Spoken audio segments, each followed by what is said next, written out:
the biggest moment in history of quarantine.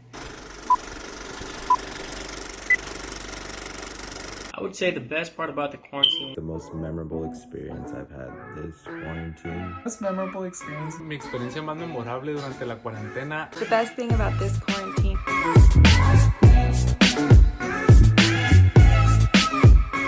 Hey, what's up, guys? I am just trying to stay safe, social distancing. 1, 2, 3. Just kidding. Hope you guys are doing amazing. Welcome back. I mean, woo! It's been a while. It's been a very long time, but I'm back. I'm stronger. I'm fatter. I think I've gained like 35 pounds since I last recorded a video, so I have something really exciting for you guys. In this time off that I've taken, I've really gotten to think. Quarantine really helped. I was able to kind of refresh my brain with ideas. So, as you guys know, we've been under quarantine for, what, like 3 months now? I stopped taking count after 48 hours. So, what I realized is that there's a lot of people in quarantine right now. Like, a lot. Almost everyone, if not everyone. And if you're not in quarantine, you're gonna get found. I thought to myself, what better than to ask my community what their most memorable quarantine story has been as of now. I want to thank all the participants. Know that there will be more videos of these, especially if this keeps on going, because I think this is gonna be fun. I think it's gonna be fun that we get to kind of see what everybody's been up to. So Arthuro Familia, make sure to subscribe. Make sure to turn that notification bell on. And Arthuro Familia, we're almost at 3,000. Even though I left, you guys are still here, and I really appreciate that. Thank you so much. I really do. All right, guys, so let's get started with this segment. I'm gonna call it Sexy Beasts in Quarantine. First off, we're gonna go ahead and introduce our very good friend, Gabriela Hernandez. Please, everybody, a round of applause. So, Gabriela, please, tell us, what has been your most memorable quarantine story? Let's take a listen, guys. The best thing about this quarantine has been getting into baking and cooking and just learning some old family recipes. Wow, that is amazing. So I actually met Gabby a couple years back at a bar because my fiance introduced me to her because it was his birthday, and I bought her a couple of shots. You know me, you know what we do. And Gabby's pretty crazy. Her ancestry comes back. You know, she got that bloodline that goes all the way back to when, you know, little things were alive and they evolved into humans. And I'm glad I got to meet this girl, because this girl makes some of the best weed brownies. Just kidding. No weed brownies. But that is really awesome, Gabby. Thank you so much for sharing your story. That is freaking amazing. I'm glad you got to cook. Alrighty, guys, now video number 2. We're gonna welcome this man. This man is up in the stars. This man is not from this planet. His name is Leo. Let's go ahead and take a listen to his most memorable quarantine story. I would say the best part about the quarantine was spending time with my family. You know, quality time really made it a lot easier for me. But the worst part definitely was not being able to go to work and not knowing what would happen in the near future. And although these are hard times, I know it's going to bring us a lot closer as Americans, because this is an experience that we all can relate to. But that's it. That's my take on it.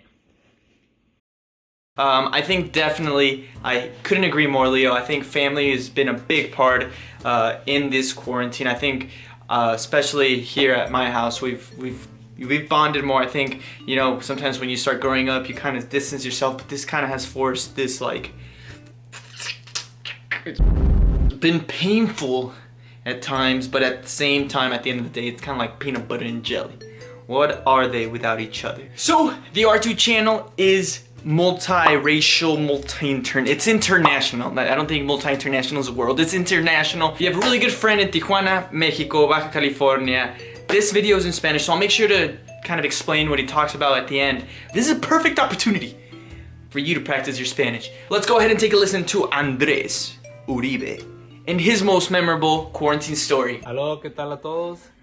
Bueno, pues creo que mi experiencia más memorable durante la cuarentena ha sido sin duda el Día de las Madres, el cual se celebró el 10 de mayo aquí en México, y a pesar que fue algo diferente, fue muy emotivo y memorable, ya que Soy bendecido de tener a mis dos abuelas en vida y ese día fuimos a visitarlas a pesar de que no pudimos entrar a sus casas o tener contacto físico. Les llevamos una pequeña serenata entre mis papás y mis hermanos y yo.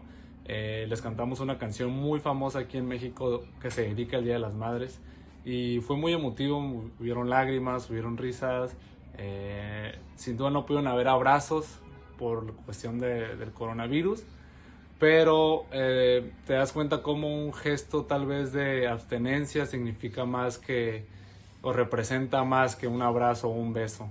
El acto y el llevar a cabo ese tipo de cositas a veces se valoran más. Por lo tanto, yo creo que a pesar que fue muy diferente este Día de las Madres, se me ha quedado grabado por siempre, ya que ese gesto fue muy bonito y pues poder ver a mis abuelas felices ese día pues fue lo mejor. Eso ha sido mi experiencia.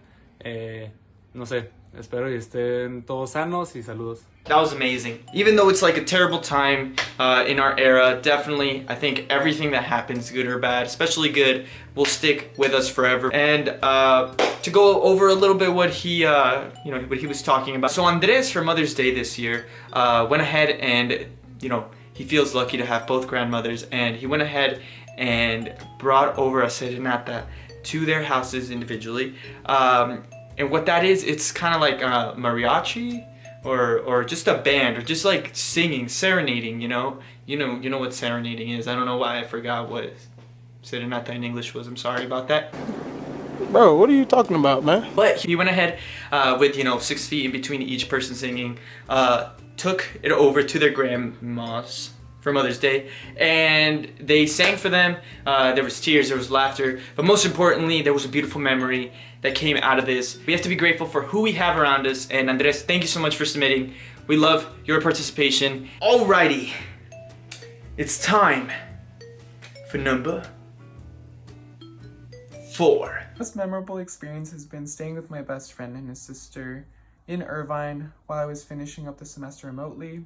I'm originally from San Diego, but staying with him allowed me to finish the semester smoothly, while also getting to bond with him and his sister, as well as her new dog that she got while I was there.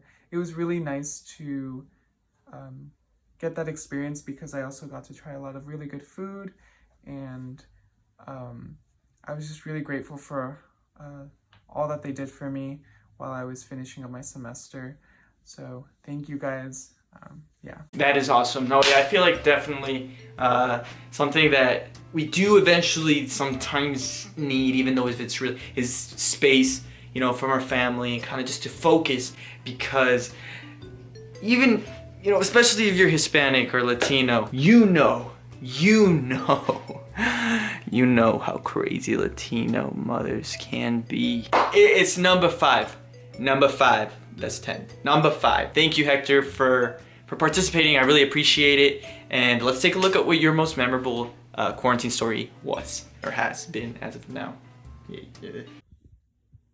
Hey, Arturo. Hey, everyone. I think the most memorable experience I've had this quarantine, personally, has been having my old roommates come over and hunker down with us during this whole period of social isolation. And we were able to all quarantine together. And recently, this past Friday, which was like the 22nd, 23rd maybe? I don't remember exactly the date.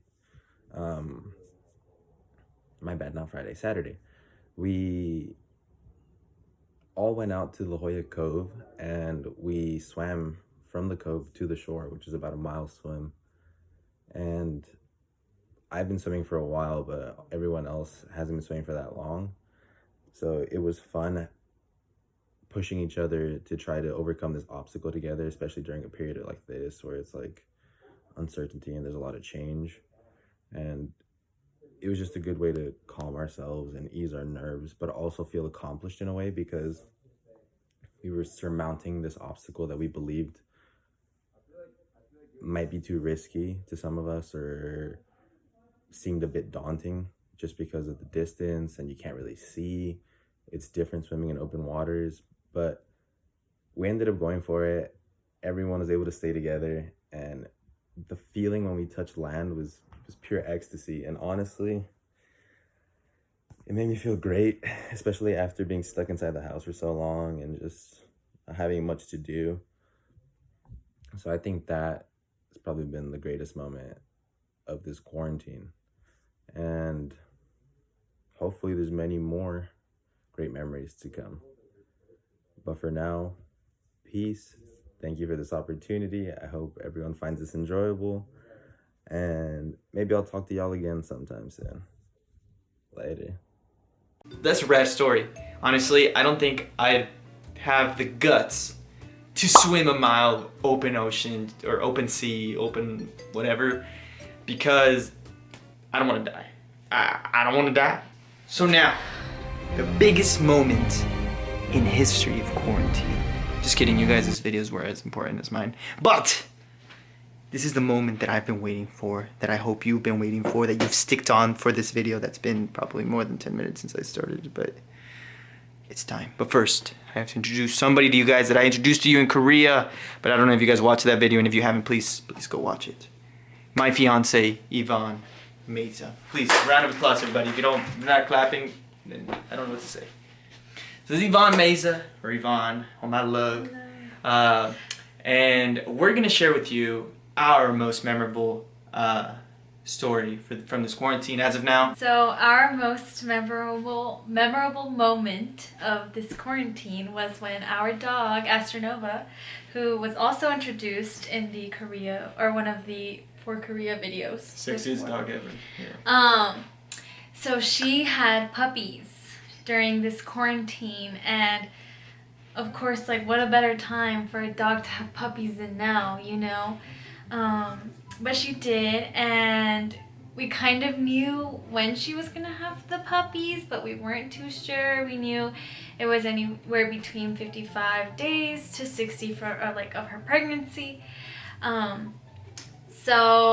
And we kind of expected it because the night before she had her puppies, she was scratching all over the place, like really bad. Like she woke us up like 100 times because she was just scratching everywhere. Digging a hole from the second story to the... Yeah, so it was a wild afternoon, and I had just gotten home, and I walked into the room. I looked down, and there's blood on the carpet, but I thought it was pee. I was gonna be really mad, and I look down, and then I hear like a little squeal, like, it is a puppy, and I was like, oh, Jesus! So I take the bed off because it was under the bed, and everything came out fine. Here, enjoy this picture of the 7 puppies that were born. They were a bloody mess, but they're all good, so yeah, enjoy the video. In order to familia, that will be all for this video. I really hope you enjoyed it. If you did, make sure you put a thumbs up. If you didn't, make sure to put a thumbs down. Those thumbs down are as important as those thumbs up. I really appreciate it. Make sure you subscribe to this channel, turn the notification bell on. And guys, let's keep being dreamers. Let's keep that motivation up high, because we got this. We're gonna survive. Thank you so much once more, and I'll see you guys very soon. Like I said, I'm back, baby. I'm back, baby! I'm not fucking leaving! Hasta luego, amigos.